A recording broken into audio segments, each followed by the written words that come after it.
अगली खबर में अब बात करते हैं उस लापरवाही की जो आस्था के नाम पर हो रही है, जो करोड़ों लोगों के विश्वास के साथ हो रही है। ये सिर्फ प्रशासन की लापरवाही नहीं है, बल्कि गंदगी फैलाने वाला पाप भी है। वो भी हिंदुओं के प्रसिद्ध मंदिर केदारनाथ धाम के प्रांगण में, जहां लोग स्वच्छ मन से जाते हैं, लेकिन भगवान के द्वार पर मंदिर के पास कूड़ा कचरा फैलाते हैं। एक सेकंड के लिए भी ये नहीं सोचते कि इसका असर क्या होगा। आपको सुनने में ये अजीब और सख्त जरूर लग रहा होगा, लेकिन ये सच है। आप टीवी स्क्रीन पर कचरे वाला जो वीडियो देख रहे हैं, कूड़े के पहाड़ वाली जो तस्वीरें देख रहे हैं, ये केदारनाथ धाम के पास की तस्वीर है। कुछ देर के लिए सोचिए, आप परिवार के साथ केदारनाथ धाम जाते हैं और अगर इस तरह कूड़े के ढेर और कचरे से आपका सामना हो तो आपके मन में क्या होगा।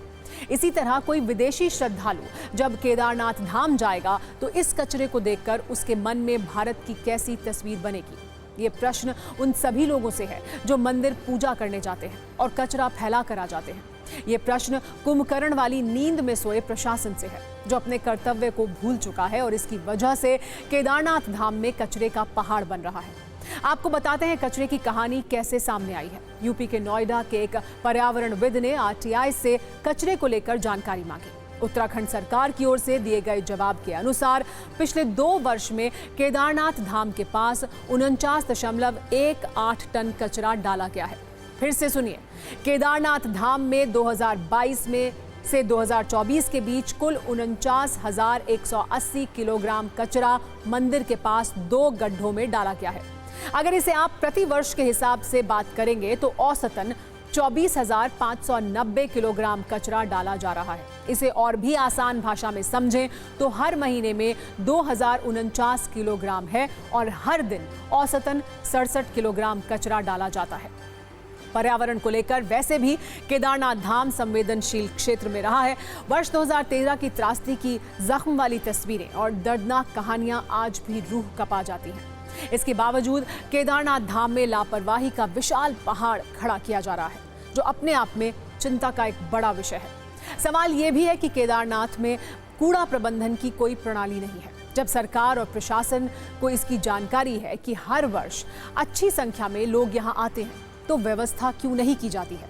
क्यों इसे भगवान भरोसे छोड़ दिया जाता है, जबकि गंदगी और प्रदूषण को लेकर लगातार सवाल उठते रहे हैं। राष्ट्रीय स्वच्छ गंगा मिशन ने भी रुद्रप्रयाग जिला प्रशासन को पत्र लिखकर हिमालयी धाम के निकट बह रही मंदाकिनी नदी में बढ़ रहे प्रदूषण के स्तर को रोकने के लिए आवश्यक कदम उठाने को कहा था।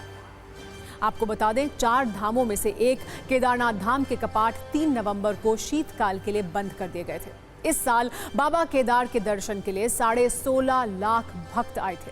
अब अगले 6 महीने के बाद मंदिर के कपाट खोले जाएंगे।